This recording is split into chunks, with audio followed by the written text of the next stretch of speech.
Logistics management. इस topic के अंदर जो कंटेंट हम कवर करेंगे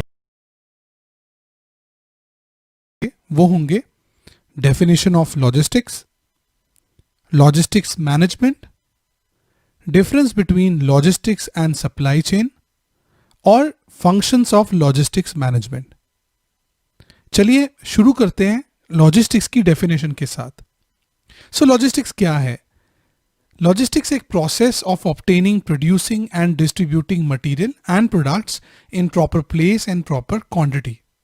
इसका मतलब कि एक ऐसा प्रोसेस है जिससे हम ऑब्टेन कर सकते हैं, प्रोड्यूस कर सकते हैं और डिस्ट्रीब्यूट कर सकते हैं किसी भी तरीके का मटेरियल हो या प्रोडक्ट हो, प्रॉपर प्लेस में और प्रॉपर क्वांटिटी के अंदर।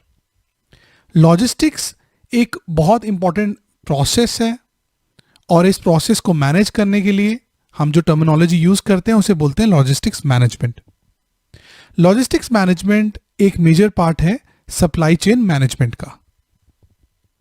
जैसा कि लॉजिस्टिक्स मैनेजमेंट सप्लाई चेन का एक इंपॉर्टेंट पार्ट है, इसलिए लॉजिस्टिक्स मैनेजमेंट प्लान, इंप्लीमेंट और कंट्रोल करता है ओवरऑल सप्लाई चेन के फ्लो को।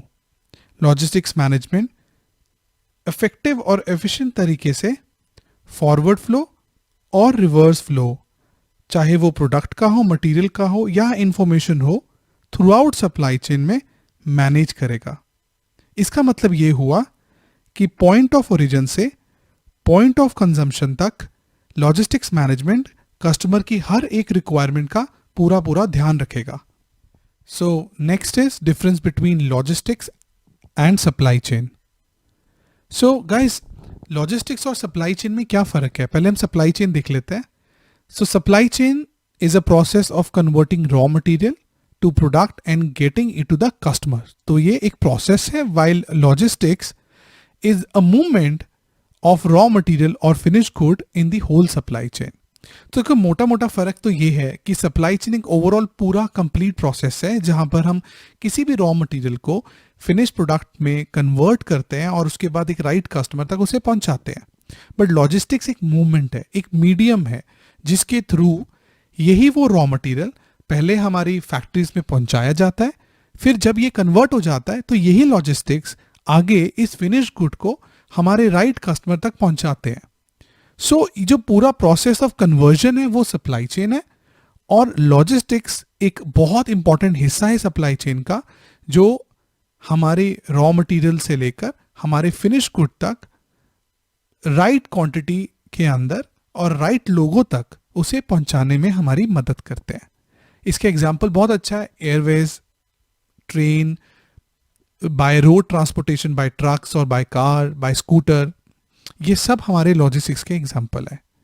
तो सप्लाई चेन एक बहुत बड़ा कॉन्सेप्ट है जिसके अंदर लॉजिस्टिक्स उसका एक पार्ट है, बहुत इंपॉर्टेंट पार्ट है, जो ओवरऑल इसकी मूवमेंट में इसकी हेल्प करते हैं। इससे रिलेटेड एक एग्जांपल देख लेते हैं। हमारा प्रोडक्ट है ऑरेंज जूस। ऑरेंज जूस के लिए सप्लाई चेन इस तरीके से नजर आएगा, जहां पॉइंट ऑफ ओरिजिन हमारा है raw material oranges itself and point of consumption है हमारा कस्टमर जो ऑरेंज जूस को कंज्यूम कर रहा है। इस पूरे ओवरऑल सप्लाई चेन के अंदर स्टार्टिंग फ्रॉम द ऑरेंजेस, उसके बाद उसकी प्रोडक्शन एंड पैकेजिंग करके एक शॉपकीपर्स के थ्रू राइट कस्टमर तक पहुंचाया जा रहा है। The whole process is supply chain.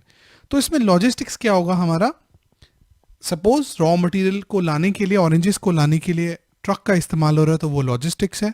उसके बाद जब रॉ मटेरियल पहुंच गया तो प्रोडक्शन के टाइम पर बहुत सारे इक्विपमेंट्स होते हैं, जैसे हमारा एक पैलेट ट्रक होता है, हैंड ट्रक होता है, साइड लोडर्स होते हैं या कोई कन्वेयर बेल्ट होती है जिसपे मटेरियल को लेके जाया जाता है।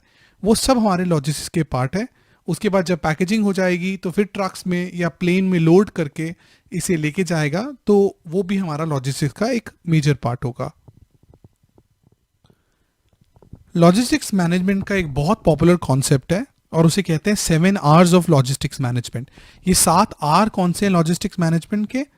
विच deals in right product, right in right quantity, in right condition, in right place, at right time, to right customer and exactly at the right price.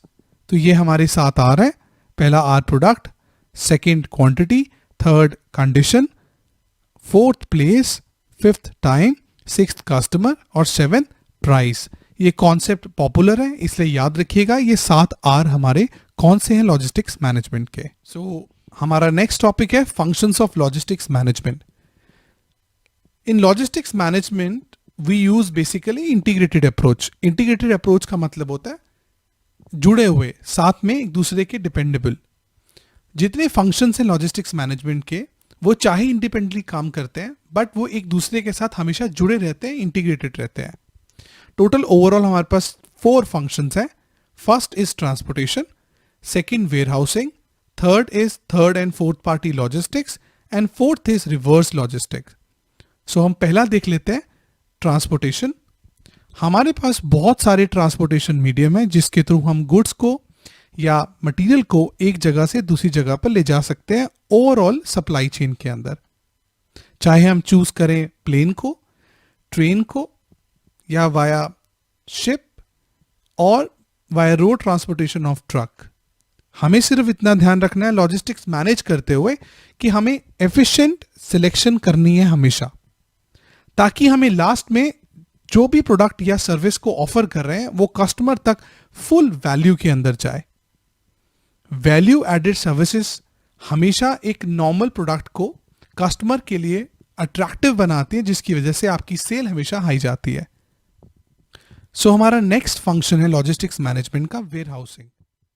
जब भी कभी कोई भी इन्वेंट्री की मूवमेंट चल नहीं रही होती इन हमारी थ्रू आउट सप्लाई चेन के अंदर, तब हम इसी इन्वेंट्री को वेयर हाउस में रखते हैं।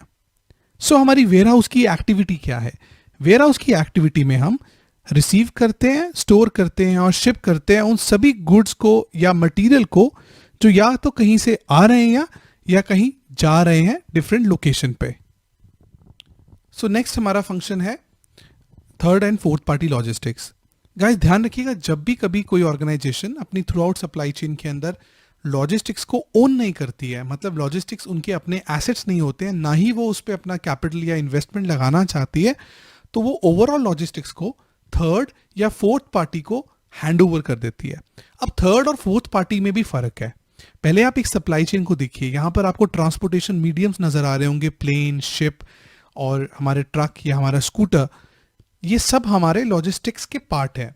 अब इसमें थर्ड पार्टी क्या है? जब भी आप कभी लॉजिस्टिक्स को ऐसी कंपनी या ऑर्गेनाइजेशन को हैंड ओवर करते हो जो इन लॉजिस्टिक्स को ओन करते हैं या जिनके ये एसेट्स हैं, तब वो लॉजिस्टिक्स हमारे थर्ड पार्टी लॉजिस्टिक्स होंगे। फॉर एग्जाम्पल, अगर मैं अपने रॉ मटेरियल को वाया एयर इंडिया के थ्रू भेज रहा हूं, एयर इंडिया उस प्लेन को ओन करता है, तो वो मेरे लिए थर्ड पार्टी लॉजिस्टिक्स हुए। तो फोर्थ पार्टी लॉजिस्टिक्स कौन हुए? फोर्थ पार्टी लॉजिस्टिक्स कोई भी एक्सपर्ट जो कि लॉजिस्टिक्स प्रोफेशनल है या लॉजिस्टिक्स कंसल्टेंट है जिसको मैंने हायर किया है, और वो जरूरी नहीं है इस तरह की लॉजिस्टिक्स को ओन करता हो या उसके अपने एसेट्स हो, रादर वो ओवरऑल सप्लाई चेन को या ओवरऑल ऑपरेशन को, लॉजिस्टिक्स को मैनेज करेगा। एग्जाम्पल ये है कि मैं किसी टीम को हायर करता हूं, एक कंपनी को हायर करता हूं, XYZ कंपनी है, और वो कहती है कि आपको सोचने की जरूरत नहीं है कि थर्ड पार्टी लॉजिस्टिक्स आपके कौन से होंगे और किस तरीके से आपके गुड्स या मटेरियल की जो मूवमेंट है होगी, आप हमें हैंड ओवर करिए, हम प्रोफेशनल्स हैं, हमारे आगे कॉन्ट्रैक्ट्स हैं थर्ड पार्टी के साथ, और हम इस पूरे ओवरऑल मूवमेंट के ऑपरेशंस की रिस्पॉन्सिबिलिटी लेने को तैयार है। इस तरह के जो कंसल्टेंट्स होंगे जो ओवरऑल ऑपरेशन में पार्टिसिपेट करेंगे वो होंगे फोर्थ पार्टी। मोटा मोटा डिफरेंस क्या है? जो थर्ड पार्टी होंगे वो ओन करेंगे एसेट्स को लॉजिस्टिक्स के, और फोर्थ पार्टी यूजुअली एक्सपर्ट्स या कंसल्टेंट होंगे जो ओवरऑल हमारी लॉजिस्टिक्स के ऑपरेशन को हैंडल करेंगे। जरूरी नहीं है कि वो ओनर होंगे उन लॉजिस्टिक्स के या वो ओन करेंगे उन एसेट्स को चलाने के लिए। हमारा लास्ट फंक्शन है रिवर्स लॉजिस्टिक्स। ये एक ऐसा तरीका है जिसमें गुड्स मटेरियल को रिटर्न, रीयूज, रिसाइकिल या डिस्पोजल किया जाता है। ये एक रिवर्स जर्नी है जहां प्रोडक्ट को कस्टमर से वापस ऑर्गेनाइजेशन तक लाया जाता है।